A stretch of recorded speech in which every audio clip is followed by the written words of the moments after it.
Good afternoon and welcome to Urban Review. We're glad to have you here this afternoon, and this is the show that is sponsored by the Office of National Drug Control Policy, and therefore the thoughts and opinions that are expressed on this show are not necessarily the thoughts and the opinions of the Office of National Drug Control Policy. Welcome aboard today, and we are so happy to have you. This month is September, and September is National Suicide Prevention Month. It was declared about a year ago. In fact, our own Governor Gretchen Whitmer made a declaration, a proclamation, saying whereas September is known as Mental Health Awareness Month and is intended to help promote awareness surrounding the resources available to help us in our communities.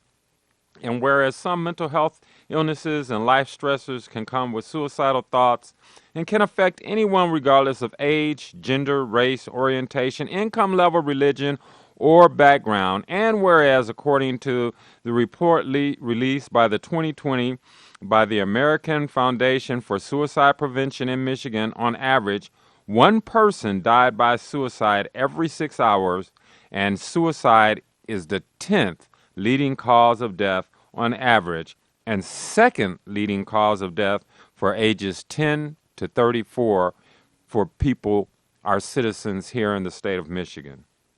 Whereas in 2019, more than 47,500 people died by suicide, and 12 million American adults seriously thought about suicide. And whereas Michigan has higher rates of suicide among persons 10 through 19 and ages 25 through 44 years of age compared to the nation as a whole, and whereas surviving families and friends not only suffer the trauma of losing a loved one to suicide, but at a higher risk themselves for attempting suicide, and whereas the Michigan Department of Health and Human Services, Michigan Association for Suicide Prevention, Michigan Suicide Prevention Commission, and national and local suicide prevention organizations have been working tirelessly to halt the growth of suicide rates in Michigan, and whereas Michigan federally funded Transforming Youth Suicide Prevention Program is committed to lowering the youth and young adult suicide rate by creating true, sustainable change through awareness and intervention in both state and local systems that serve youth and young adults. And whereas Michigan can reduce its suicide rate by employing best practices, gaining community involvement, and encouraging Michiganders to seek help through open, direct, and honest talk about suicide. And whereas Michigan Suicide Prevention Training Week is held both virtually and in person with full safety precautions, in which suicide prevention skills trainers throughout the state will offer a number of classes to save lives across Michigan, especially with the mental hardships many individuals are facing during the COVID-19 pandemic. Therefore, I, Gretchen Whitmer, Governor of Michigan, do hereby proclaim September Suicide Prevention Month in Michigan and promote awareness that is there that there is hope. Suicide is preventable. So we know that we have an issue here in Michigan. It is being recognized all the way up to the office of the governor, and we are taking action to help prevent and work against suicide. And I thought that it would be appropriate to dive into this matter a little deeper, especially since it's a topic that we in the African American community often focus as taboo. We don't want to talk about it. We don't want to bring it up. We don't want to recognize and realize that it's an issue that we must face and we must address. I have here in my hands the U.S. Department of Health and Human Services October 2020 African American Youth Suicide Report to Congress. And I'm going to go through this just a little bit with you, and I'll start with sharing with you the executive summary. Congress requests that the Department of Health and Human Services to submit a report examining reasons why black children ages 5 to 12 are dying by suicide at nearly twice the rate of their white counterparts. Let me repeat that again. Congress requested the Department of Health and Human Services to submit a report examining the reasons why black children ages 5 to 12 are dying by suicide at nearly twice the rate of their white counterparts. Congress asked for that. That means that it is a national issue, and there is an opportunity for us. And then we just heard from the governor of our state that Michigan has higher rates of suicide among 10 to 19-year-olds and 25 to 44-year-olds than compared to the nation as a whole. To supplement the limited research that investigated reasons for higher suicide rates in black children compared to white children, they analyzed national violent death reporting systems data between 2014 and 2017 to examine the risk and precipitating factors in 274 non-Hispanic black children and 1,992 non-Hispanic white children aged 10 to 17 who died by suicide. Compared to their white peers, black youth had higher rates of experiencing a crisis in the 2 weeks prior to their death by suicide, had a family relationship problem, argument or conflict, and a history of suicide attempts.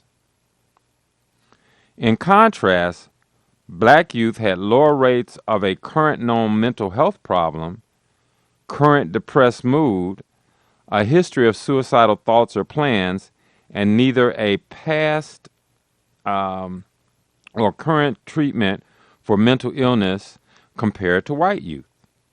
Lower rates of current or past mental health problems despite higher rates of past suicide attempts suggest that black youth have limited access to and or utilization of mental health services. Hello, ladies and gentlemen, and welcome to the new edition of Urban Review.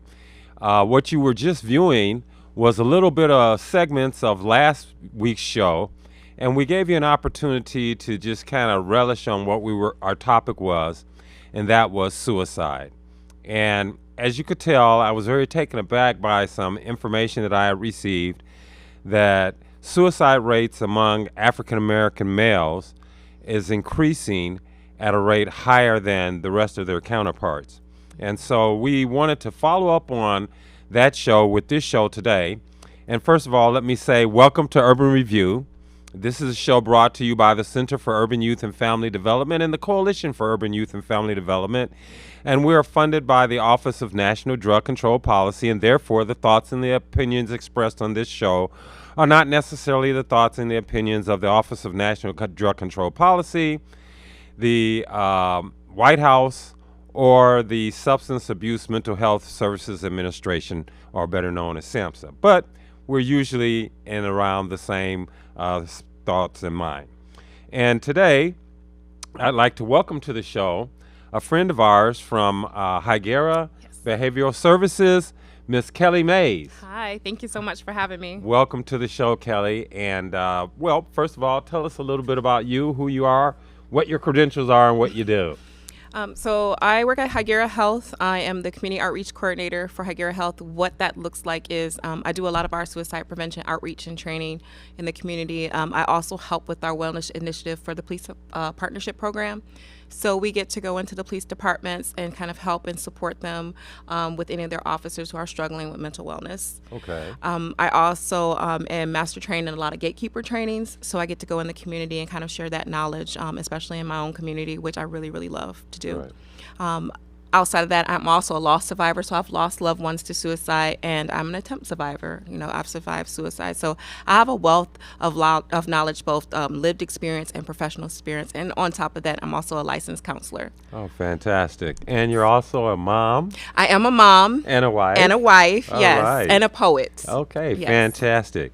So today we want to just talk a little bit about what are some of the things that can be done and what is being done to help address this crisis that we obviously know has to be titled as a crisis when we look at the suicide rates that are taking place here in America. They've increased substantially Yes. because of the pandemic. But then what's really shocking is to do a little research and you find out that those numbers were increasing before the pandemic. They were. And then what's especially troubling is that the rates among African American males, both the younger ones and the, I guess you would say, the 25 to 35-year-old segment is increasing at a higher rate than their counterparts. And so let me ask you a little bit about what do you know that's being done to address those issues, and what are maybe some of the factors that are causing them? Okay, that's a great question. So when you look at the statistics and you were talking about the trends, initially they thought that the pandemic, the numbers would increase, and actually the numbers decreased. So like a 3 to 5% decrease after the pandemic. So in 2020 to 2022, there's a decline, but in those special populations, there's an increase. It's particularly in African American males. And when you're talking about that age group, that 25 to 35, that's called the emerging adults Okay. age group. What they're seeing is it's such a complex issue. And there's so many stressors out there, risk factors out there, especially for African American males. You have the social injustice piece. You have trauma. You have depression and anxiety. Often people don't talk about how depression and anxiety impacts males and what that Right. looks like. It can translate into irritability. It can translate to aggression. Our males, especially our black males, aren't taught to express their feelings. Right. They're not taught to say I'm sad, I'm hurting. Instead they express it in aggression or in other forms that are unhealthy. And so one of the things that I've been doing when I work with my clients is teaching them language. Okay. How to verbalize those emotions that they weren't taught to verbalize. Another thing is normalizing that conversation around mental health Right. and around suicide. In our communities, we don't talk about it. Right. The stigma Oh, associated with it yes, is so yes, overwhelming. It's like a yes. taboo. Yes. And then we find that research is telling us that oftentimes a black male will not want to go and talk to a therapist because he doesn't find a therapist who can really relate to his day-to-day lifetime situations. And then also he doesn't feel comfortable Yes. sharing his information. And oftentimes a lot of this is trapped within the black church. Yes. Because I'd rather go and sit down and talk to the pastor, and we'll pray this We're thing gonna pray away. this away. Yes. Yeah, Yes. and instead of getting the therapeutic type of help that they might need. Absolutely, absolutely. I think often too, if you look at access, because they talk a lot about, you hear a lot, access to care, access to care, access to care. But if you look at the mistrust when it comes to in our history, with the Tuskegee experiment, Right, right. and the experiments that were made on black women, if you look at that history, oftentimes in the African American community, we don't want to go to a provider or go to that type of a provider and say, because we don't have a trust for it. We need to have more clinicians and more doctors and more researchers that look like us, with their feet on the ground and doing this work. That's so important right now. Right, and those that can relate to our community and the things Yes. that are going on in our community and the Yes. stressors that we might face. And Absolutely. I want to get back to that. I've got some research here that identify the 5 key stressors for black men. You named one of them, and one of the keys is money and financing. Ooh, yes. And that there's a lack of economic opportunities Yes. for black men in our Yes. community Yes. to be able to make ends meet. Generational wealth. Yes, absolutely. And then you also touched on the fact of race and racism and the negative racial experiences that black men face on a day-to-day Yes. basis from an institutionalized standpoint, also from a career standpoint, and then just internalized racism that they have to deal with from having grown up with it until the job. And then we said jobs and career, difficulties with finding and keeping and succeeding at a job, even if you find a good job.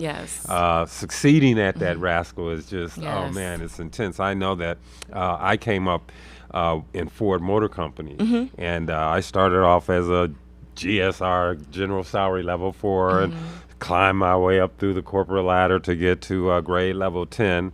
And but it was just, stress. And I can remember there are days that I literally stood in the shower before I had to go to work and just let the water run down on me because I didn't want to face it, but I had to because that's how I was feeding my family, so I can relate to that. And then even within our own lives, we have the relationships and the family stresses that we're dealing with, marriage and or romantic relationships, relationships with family, and relationships with friends, and then finally, health and illness.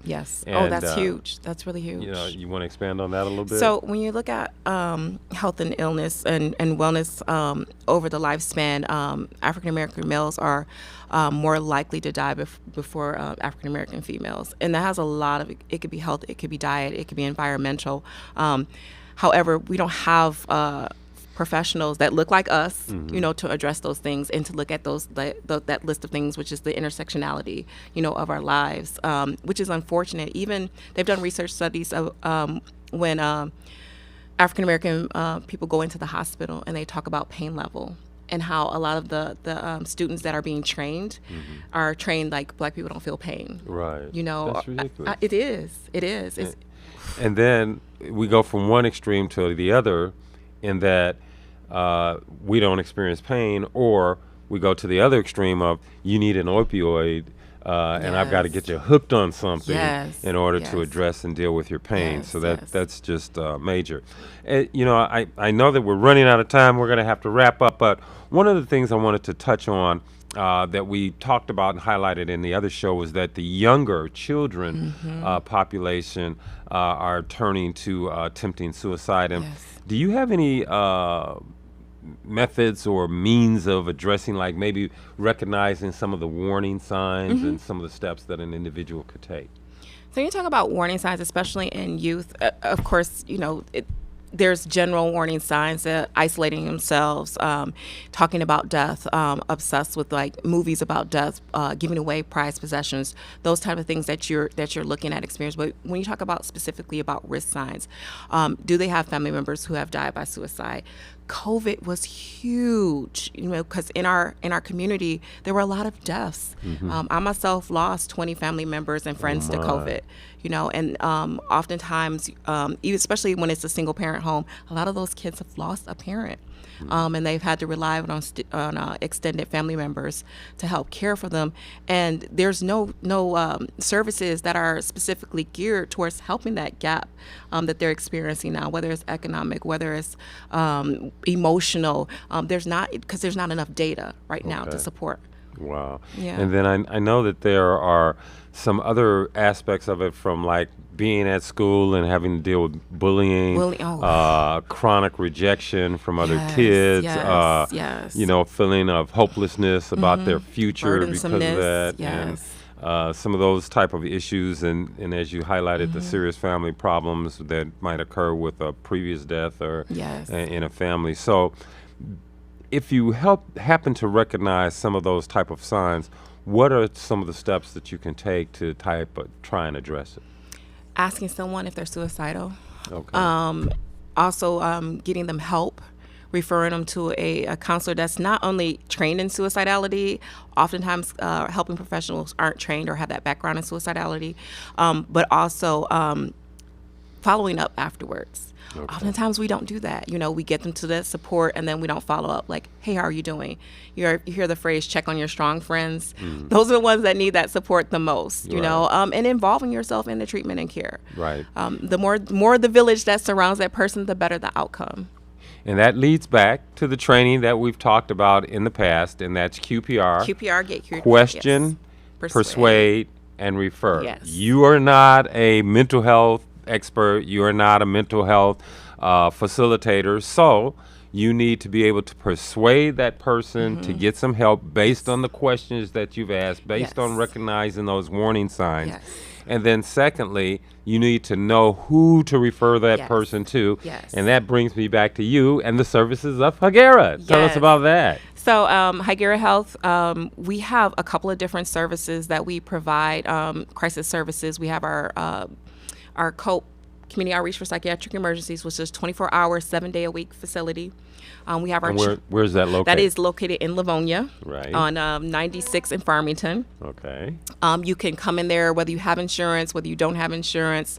Walk right in. You will see a social worker. You will see a psychiatrist. You'll see a nurse practitioner, and you'll see someone who can kind of guide you through the steps of linking with a provider. And that is on the south side of I-96 Yes. on the service drive, just west of Farmington Road. Farmington Road, And yes. I live in that area, and so I kind of know exactly right where that is. And then the other services? So, one of the things that I do is I get to go in the community and train people in QPR. I have also programming where I go into the school systems and train school counselors, school psychologists on how to help transition a student from the time that they have those suicide thoughts up until the time that they connect with the provider, up until the time that they transition back into school is so needed.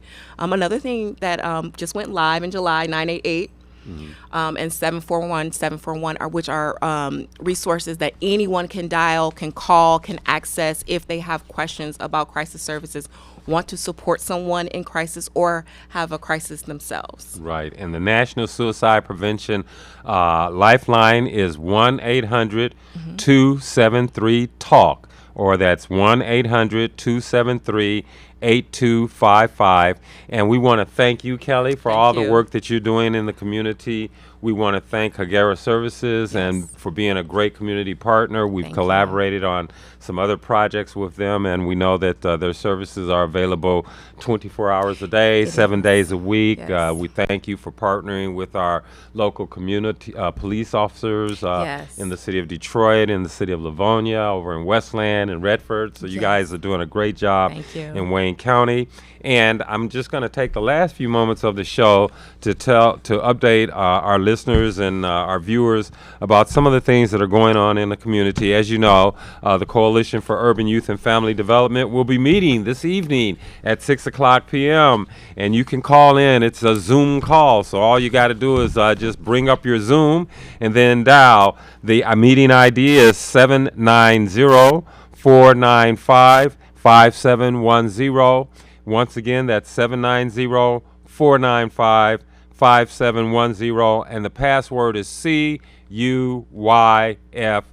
and that's CUYFD. Dial in at 6:00 p.m. and be a part of our Coalition for Urban Youth and Family Development, working to create a drug-free community on Detroit's west side. Some of the things that we've got coming up is on Saturday, October the 29th, is the DEA National Take Back Day, Drug Take Back Day. Prescription drugs will be able to be turned in, your expired prescription drugs. There are various locations. You can go to the Northwest Activity Center. You can go to the 12th Precinct that's located on 7 Mile, just west of Woodward. You can go to Hartford Memorial Baptist Church, which is at 18700 James Cousins Highway in room 202, and we'll be collecting materials from 10 a.m. to 1 p.m. And that's you can also look it up online. Just go to www.dea.gov/takebackday #collection-locator, and that will give you the ability to find a location that you can turn in your prescription drugs. But remember, you can go to the Northwest Activity Center, you can go to the 12th Precinct on 7 Mile, and you can go to Hartford Memorial Baptist Church, which is located at 18700 James Cousins Highway, room 202, and we will have deterra bags that you can utilize to dispose of your prescription drugs rather than flushing them down the toilet. If you can't make it out to DEA Prescription Drug Take Back Day, you can mix your expired drugs in with your kitty litter, or you can mix it in with some coffee grounds and throw it into the trash. But do not flush it down the toilet because it gets mixed in with our water system, and we already know